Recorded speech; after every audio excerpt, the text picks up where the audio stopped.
রামনগর বিধানসভায় জলমগ্ন এলাকায় ট্রাক্টরে ত্রাণ নিয়ে সাধারণ মানুষের কাছে পৌঁছে গেলেন এলাকার বিধায়ক অখিল গিরি। পূর্ব মেদিনীপুর জেলার রামনগর বিধানসভার বাধিয়া পঞ্চায়েতের জলমগ্ন এলাকায় ট্রাক্টরে ত্রাণ নিয়ে পৌঁছে গেলেন এলাকায় চারবারের বিধায়ক তৎসহ প্রাক্তন মন্ত্রী অখিল গিরি।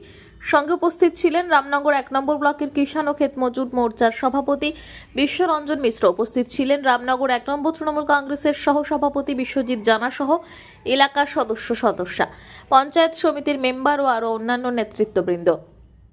এদিন প্রায় ঘন্টা দিনে কখনো এক হাঁটু কখনো এক কোমর জলে হেঁটে হেঁটে সাধারণ মানুষের কাছে পৌঁছান তিনি। যথাসম্ভব ত্রিপল কিছু খাওয়ার পানীয় জল তুলে দিলেন। এলাকায় জলমগ্ন থাকার জন্য পানীয় জলের অসুবিধা, তাই বিধায়ক অখিল গিরি জল দপ্তরের সাথে কথা বলে ট্যাঙ্কি করে পানীয় জল পৌঁছে দেওয়ার ব্যবস্থা করেন।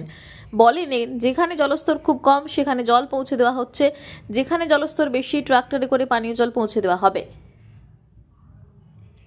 সংবাদ মাধ্যমের মুখোমুখি হয়ে অখিল গিরি জানান, আমার বিধানসভা কেন্দ্রের বাধিয়া পঞ্চায়েতের এখানে দাঁড়িয়ে আছে একটা কাণ্ডগ্রাম, বাখারপুর, বারবাটিয়া এইসব জায়গা ঘুরে সবার সাথে যোগাযোগ করে এসে কাণ্ডগ্রামে এসে পৌঁছেছি। মানুষের সাথে কথা বলছে।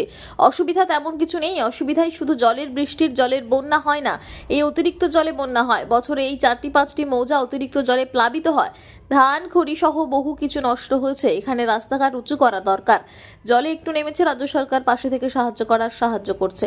বীমা দেওয়ার জন্য ফর্ম দেওয়া হচ্ছে, যাদের ক্ষতি হয়েছে তারা ক্ষতিপূরণ পাবেন। আজকের কাণ্ডগ্রাম যেখানে দাঁড়িয়ে আছে এটা কাণ্ডগ্রাম, আর বাখারপুর, বারবাটিয়া, কচুয়া এসব জায়গা ঘুরে এসে প্রত্যেকের সাথে যোগাযোগ করে এসে আজকের এখানে কাণ্ডগ্রাম আমরা এসেছি, সাধারণ মানুষের সাথে কথা বললাম।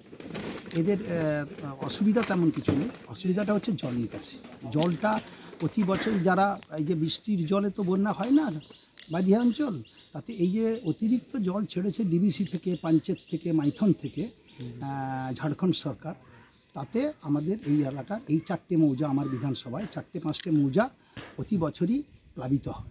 এদের বহু শস্য ক্ষতি হয়েছে, ধান ক্ষতি হয়েছে, এদের খড়ি পাটা নষ্ট হয়ে গেছে। এদের মূল ব্যবসাটা হচ্ছে খড়ি গাছ, খড়ি ব্যবসা করে এরা এখানে জীবিকা নির্বাহ করে।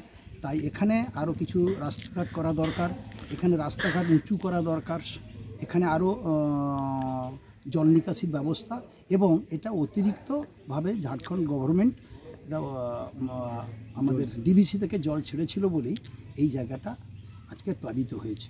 আপনারা দেখছেন সংবাদ শিরোনাম।